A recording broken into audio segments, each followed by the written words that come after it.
Imagine a tractor so strange, so wild, it looks like it was designed by a mad scientist instead of a farmer.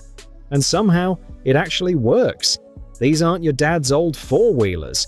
We're talking tiny tractors that spin engines inside the wheels, crawl through mud like miniature tanks, and fit into spots bigger machines wouldn't dare touch.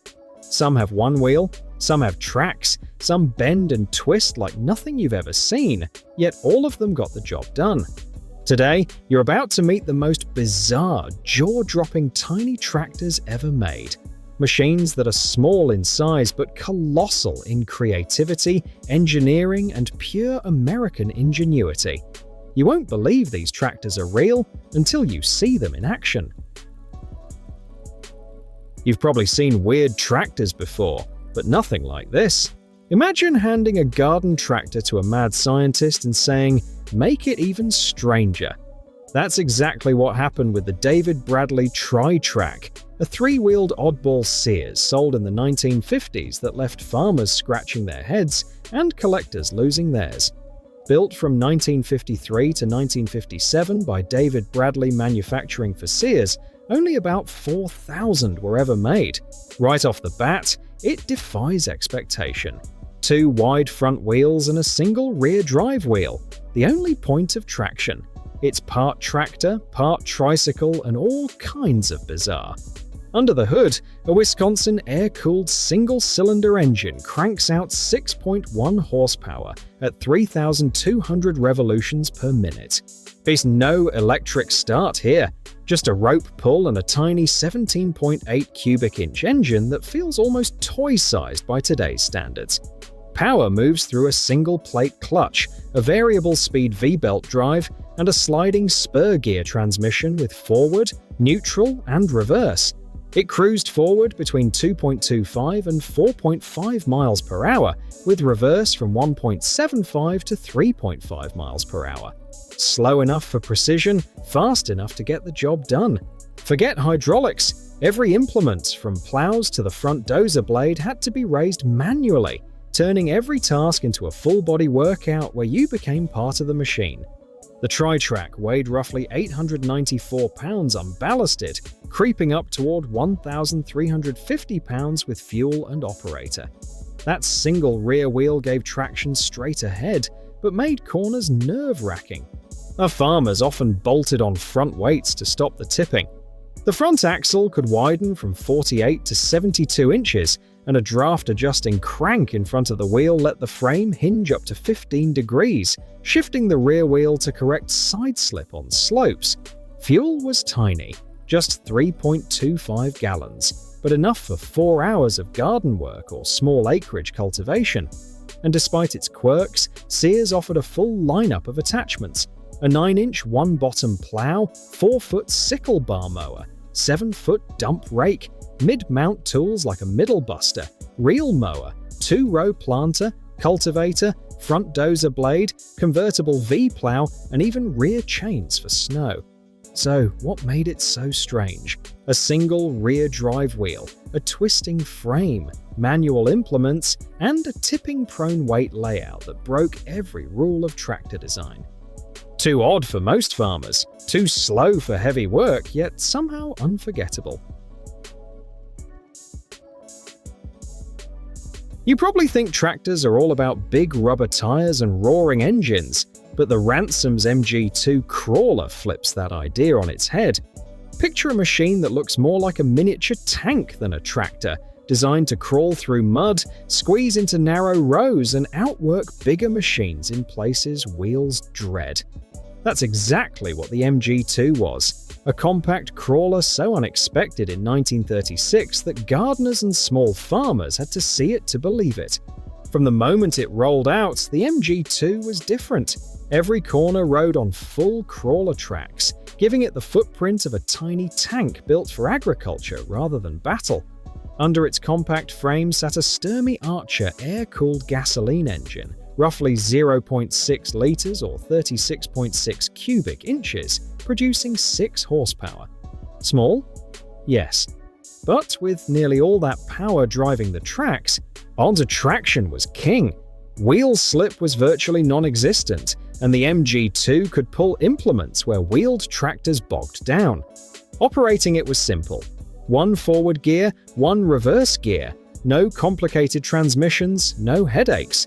That stripped-down design made it reliable, intuitive, and shockingly effective for its size. Where the MG2 truly shined was in how it treated the ground. Its full track spread weight evenly, keeping ground pressure incredibly low. Wet, muddy, or loose soil was no problem.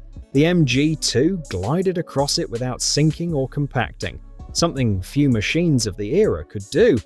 Its compact size also meant it could maneuver where others couldn't. Tight corners, narrow rows, fence lines all became work zones. Despite its size, the MG2 was no toy. Plows, cultivators, ridgers, or even small bulldozer blades turned it into a versatile workhorse. Many farms found it could replace teams of horses or hours of human labor, doing the work quietly, efficiently, and relentlessly. The MG2 wasn't a one-hit wonder. Over 3,000 units were built from 1936 to 1948, proving there was real demand for ultra-compact tracked tractors. What if I told you one of the strangest tractors ever built didn't come from a farm, but from Porsche, the same company known for some of the most iconic sports cars on the planet? I'm not kidding. This machine looks like a submarine on wheels. The Porsche P312, or Coffee Train in Brazil, a tractor whose bizarre design is as unforgettable as its story. The idea was simple but unusual. In the early 1950s, coffee plantation owners in Brazil needed a tractor that could move gently through tight rows of delicate trees without knocking off branches or spooking workers. Porsche, working with Allgaier in Germany, designed a machine that didn't just drive through fields, it seemed to glide. At first glance, it doesn't look like anything you've seen on a farm. It's fully enclosed. My streamlined body almost makes it look like a missile or experimental aircraft. But there was method to this madness. Every curve and panel was engineered to repel branches and protect fragile coffee plants as the tractor passed. Underneath that bright orange skin sat a two-cylinder air-cooled gasoline engine with a displacement of about 1.8 liters, producing roughly 24 horsepower.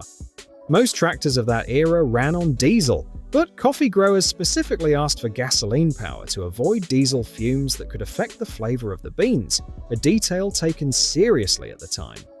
Power went through a 5-speed gearbox, giving the operator precise control as they worked up and down narrow rows. That combination of smooth airflow, balanced weight, and petrol power made the P312 drive more like a race car chassis designed for fields than a traditional farm machine. Production was incredibly limited. Estimates suggest between 220 and 300 units were built in the 1950s for the Brazilian market. Export efforts faltered due to shipping and financial issues, and no further orders followed. Today, fewer than 25 are believed to survive, and restored examples continue to amaze collectors and enthusiasts alike. Ever stumble onto a machine so strange it makes you question what a tractor is supposed to look like? That's the Copar Panzer T65, a quirky little garden tractor that looks homemade, but actually rolled off a factory line in Laurel, Maryland in 1960. Small, weird, and full of character, it carved out its own niche in small machine history, and seeing one up close is like stepping into a mechanical oddities museum. The T65 started with engineer James A. Clark, tired of back-breaking lawn work. In the early 1950s, he began tinkering with riding tractor designs, and by the mid-50s, his experiments became a production lineup under the Panzer brand, built by Copar, short for College Park, the city where it all began. Don't let its size fool you. Power came from a Briggs & Stratton 231 cubic centimeter single-cylinder, was air-cooled engine producing about 5.75 horsepower. Under the hood sat a Glide-matic gear transmission with one forward and one reverse gear. Changing drive ratios wasn't instant. You stopped the engine and moved the belt between pulleys. Compact and purposeful, the T65 measured about 58 inches long, 34 inches wide, and weighed roughly 400 pounds dry. Manual steering and an open operator station put the driver in full control. No cab, no shortcuts, just a raw connection between operator and machine. Look closely and you'll spot the PTO bracket mounted forward of the engine on the left frame rail, a signature detail that sets it apart from other small tractors. Later, T65s added optional electric start, and rare early machines even had slightly different cylinder heads boosting power just a touch. It was originally turquoise with white accents. Many surviving T65s were repainted red over the years, making authentic examples highly collectible. Before modern compact tractors, there was a little crawler from Portland that looked like a tank and worked like a champion. Meet the Vaughn Flex Tread. This wasn't your typical tractor.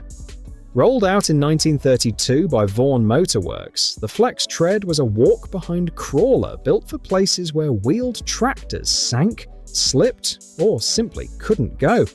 Mud, soft soil, tight rows, none of it could stop this tiny machine. Instead of wheels, the Flex Tread ran on full crawler tracks, giving it unrivaled traction and low ground pressure. Even with a small single-cylinder, air-cooled gasoline engine producing 5 to 8 horsepower, it could pull as much as a team of horses.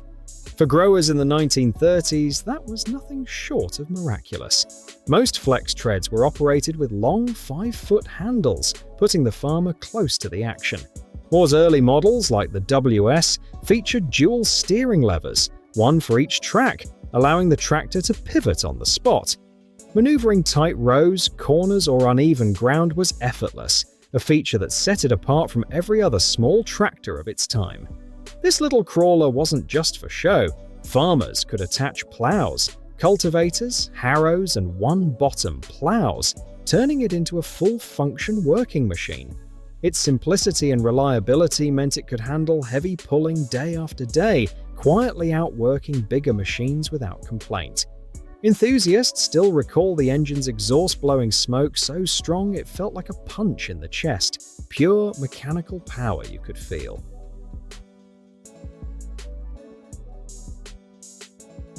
It doesn't look like a tractor. It doesn't behave like a tractor. And yet, the Echelman garden tractor was one of the most inventive machines of the 1950s. Built in the mid-1950s by the Cheston L. Echelman Company of Baltimore, Maryland, this machine wasn't just a tractor. It was a mechanical statement. Echelman was a wildly inventive firm, known for everything from light aircraft and boats to microcars, scooters, mail trucks, and golf carts. Right away, the Echelman stands out. Nearly every component, even the wheels and levers, was cast as a single piece instead of welded or stamped, giving it a heavy, blocky, almost industrial presence. Surviving tractors almost always date to 1955 or 1956, with the year cast under the seat in the gear case and the front grille boldly displaying Echelman Riding 56 tractor, more like a miniature automobile than a farm machine. Mechanically, the tractor was simple yet clever. Power came from a single-cylinder, air-cooled gasoline engine, often a Briggs & Stratton of the era. Power transferred through a roller chain gearbox, and forward motion was engaged via a clutch lever, giving the operator a direct tactile connection to the machine. But the real twist? There was no conventional reverse gear. To back up, the operator pulled the clutch and pressed a special pedal, releasing ball bearings in the axle hubs. That same pedal doubled as the brake, slowing or holding the tractor whenever needed. The body reinforced that raw industrial vibe.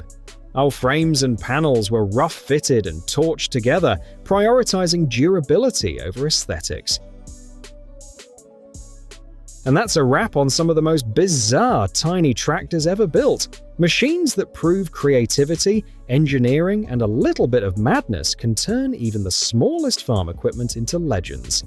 If these quirky, jaw-dropping machines blew your mind, hit that like button, share this video with anyone who loves wild inventions, and make sure to subscribe so you never miss a deep dive into the weirdest and most incredible machines ever made. Drop a comment below telling us which tractor stunned you the most, because these tiny giants may be small, but their stories are larger than life.